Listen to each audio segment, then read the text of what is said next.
ETF index mutual funds నేర్చుకుని stock మార్కెట్లో రాణించాలనుకుంటున్నారా? వెంటనే ఈ నెంబర్కి కాల్ చేయండి.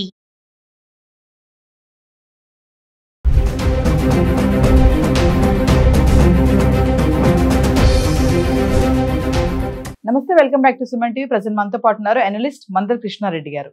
నమస్తే సార్. నమస్తే అమ్మా. సార్, మరి బంగారం ధరలు మనం పెరిగినప్పుడు మాట్లాడుకున్నాము, అదే ఎంత తక్కువ ఉంది అప్పుడు గురించి మాట్లాడుతూనే ఉన్నాం.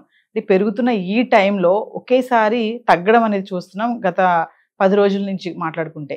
మరి అంటే ఈ తగ్గుదల అనేది ఒక రిలీఫ్ అనుకోవచ్చు అంటారా? మళ్ళీ సడన్ గా పెరిగే ఛాన్సెస్ ఏమన్నా ఉన్నాయా? అంటే ఇప్పుడున్న ట్రెండ్ ప్రకారంగా ప్రపంచవ్యాప్తంగా ఉన్న గోల్డ్ నిపుణులు చెప్తున్న విధానం ప్రకారంగా ఇక తగ్గేదే తప్ప పెరిగే అవకాశాలు ఇప్పట్లో ఉండవు అనేది చెప్తున్నారు. ఈ తగ్గుదలకి అనేక కారణాలు ఇప్పుడు చెప్పేటువంటి దాంట్లో ముఖ్యంగా అమెరికన్ విధానాల్లో కొంత మార్పు రావడం, సుంకాల విధానంలో కూడా కొంత మార్పులు చేర్పులు రావడం, చైనా బంగారాన్ని విక్రయించాలని కోరుకోవడం, వాళ్ళ దగ్గర ఉన్న బంగారం మ్యాక్సిమం ఉన్నట్టు బంగారం తగ్గించుకోవాలని కోరుకోవడం, తర్వాత దేశాల మధ్య యుద్ధాల్లో ఇప్పుడు ఒక యుక్రెయిన్ రష్యా మధ్య జరుగుతున్న యుద్ధం తప్ప వేరే యుద్ధాలు ఏవి ప్రస్తుతానికి పెద్దగా లేవు, అంత పెద్ద చెప్పుకోదగిన యుద్ధాలు లేవు.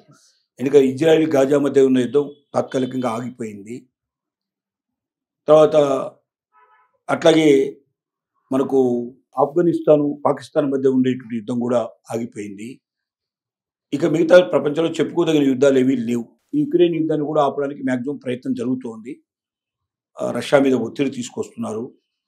రష్యాకు ఆయిల్ సప్లైస్ రష్యా నుంచి బయటికి రావడానికి వెళ్ళలేకుండా జలపాతాల లోపలే వాళ్ళని ఆపేటట్టుగా ఒక ప్రయత్నం జరుగుతూ ఉంది. దానివల్ల వాళ్ళ ఆయిల్ బయటికి పోకపోతే వాళ్ళ దగ్గర డబ్బు లేని పరిస్థితి ఏర్పడుతుంది. మొత్తం దేశమే కుప్పగూలే పరిస్థితులు ఏర్పడతాయి. కాబట్టి వాళ్ళు కూడా మాట వింటారు అనేటువంటి ఒక ఆలోచనకు రావడం, స్టాక్ మార్కెట్లు స్థిరపడిపోవడం, డాలర్ కూడా బాగా స్ట్రాంగ్గా అయిపోవడం, రూపీ స్ట్రాంగ్ అయిపోవడం, ఇవన్నీ ఒక ఎత్తుగా కనబడుతున్నాయి. ఇలాంటి ప్రపంచ విధానాలన్నీ కూడా ఉండటం వల్ల రేట్లు తగ్గుతాయి కానీ పెరిగే అవకాశాలు లేవు అనేది చెప్తున్న మాట. కానీ 100% బంగారం విషయంలో ఇలాగే జరుగుతుందని ఎవడూ చెప్పరు. ఎందుకంటే ఏ క్షణంలో అయినా మార్పు రావచ్చు. ఏ క్షణంలో అయినా యుద్ధం మొదలైతే, వేరే యుద్ధాలు మొదలైతే ఆటోమేటిక్గా రేట్లు పెరిగే అవకాశాలు ఉంటాయి. స్టాక్ ఎక్స్చేంజ్లు బాగా పడిపోవడం మొదలైతే ఆటోమేటిక్గా బంగారం పెరిగే అవకాశాలు ఉంటాయి. అలాగే దేశ నిర్ణయాల మీద కూడా కొన్ని ఆధారపడి ఉంటాయి. రూపీ తగ్గడం వల్ల కూడా, రూపీ యొక్క ఇంకా క్షీణించడం వల్ల కూడా కొంత రేట్లు తేడాలు ఉండే అవకాశాలు ఉంటాయి. ఇలా రకరకాల కారణాలు ఉంటాయి దీంట్లో. కానీ ఏదేమైనప్పటికీ ఇప్పుడున్న ట్రెండ్ ప్రకారంగా ఇప్పుడు రేటు మనకు 1,22,000 అలాగా ఈ 10 రోజుల్లో 8,000 సుమారుగా తగ్గి 1,22,000 చిల్లరకు వచ్చింది మనకు. వెండి కూడా బాగా తగ్గింది, 1,65,000 వచ్చింది. దాదాపుగా 2 లక్షలు దాటిపోయినటువంటిది 30,000, 35,000, 40,000 దాకా కూడా మొత్తం డిఫరెన్స్ వచ్చింది దాంట్లో. ఈ ట్రెండ్ ఇలాగే కంటిన్యూ అవుతుంది కొంతకాలం. ₹1,00,000 వరకు కూడా బంగారం ఖచ్చితంగా వచ్చి తీరుతుంది. అలాగే వెండి కూడా ఇంకా కొంత తగ్గే అవకాశాలు ఉన్నాయి అనేది ప్రపంచ నిపుణుల యొక్క అభిప్రాయం. కానీ ఇది అభిప్రాయమే తప్ప ఇది ఖచ్చితంగా ఆధార సహితంగా చెప్పే విషయాలు మాత్రం కాదు. ఇవి ఊహాగానాలే. అంటే ఊహల్లో కొంచెం గట్టిగా ఊహించగలిగే వాళ్ళు, కొద్దిగా దీని మీద ఎక్స్పెక్టేషన్లో ఉండేటువంటి వాళ్ళు చెప్తున్న మాట ఇది. ఇప్పుడు ఎవరన్నా బంగారం కొనేటువంటి వాళ్ళు మాత్రం వెంటనే కొనొద్దు. వెంటనే బంగారం కొనడం వల్ల ఏమిటంటే ఇంకా తగ్గిపోతే చాలా నష్టపోతారు. ఒక దగ్గర ఫ్లక్చువేషన్స్ కాకుండా ఇప్పుడు రోజు కొద్దిగా తగ్గుతూ పోతుంది. కాబట్టి ఎక్కడైతే మళ్ళీ పెరగడం కనబడుతుంటుందో, మనకు కొంచెం ఎక్కువగా పెరుగుతున్నట్టుగా లక్షణాలు కనబడినప్పుడు మనం కొనుక్కుంటే ఆ పెరిగేటువంటి దాంట్లో మనకు కొంత లాభం వచ్చే అవకాశాలు ఉంటాయి. ఇప్పుడు తగ్గిపోయేప్పుడు మనం కొనుక్కున్నట్టయితే, బాగా తగ్గినట్టయితే ఆటోమేటిక్గా నాకు లాస్ వస్తుంది. ఒక రకంగా ఇప్పుడు బాగా వెనకబడుతుంది, అంటే వెనక్కు పీకుతుంది, మొత్తం రేట్ అంతా కూడా వెనక్కి తగ్గిపోతుంది. కాబట్టి ఇది ₹1,00,000 దాకా వస్తుందని చెప్తున్నారు. కాబట్టి బాగా వెయిట్ చేసి స్టడీ అయిన తర్వాత పర్ఫెక్ట్గా ఉండేప్పుడే కొనాలి.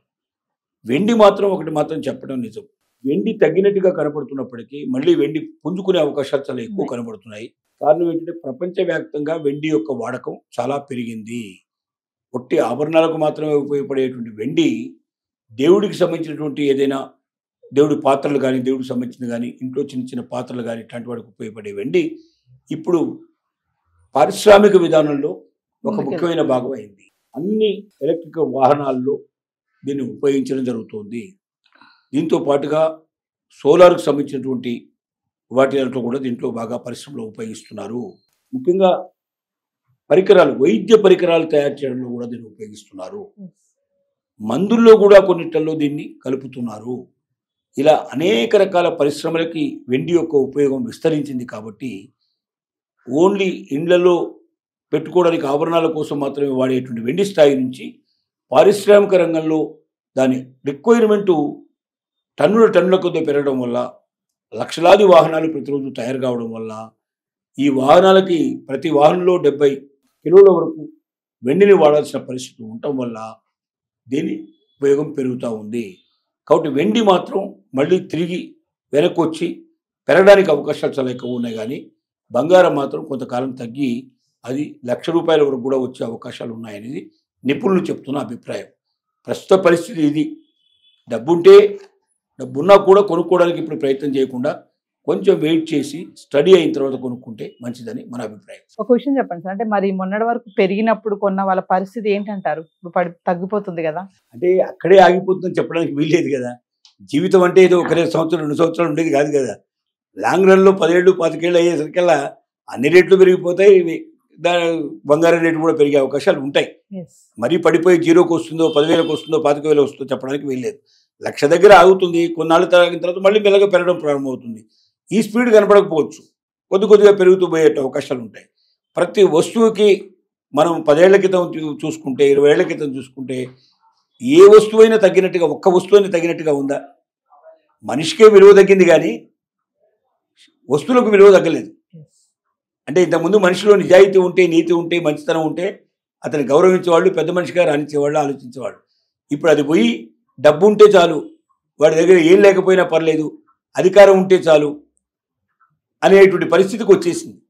అంటే మనిషిలో ఉండే నిజాయితీ తగ్గిపోయింది, నీతి తగ్గిపోయింది, విలువలు తగ్గిపోయినాయి. కానీ వస్తువుల రేట్లు మాత్రం విపరీతంగా పెరిగిపోతున్నవి తప్ప తగ్గవు. కాబట్టి బంగారం రేటు కూడా డెఫినెట్గా భవిష్యత్తులో పెరుగుతుంది. కానీ ఇప్పుడు మాత్రం ప్రస్తుతానికి కొంత తగ్గే అవకాశాలు కనబడుతున్నాయి. Thank you sir.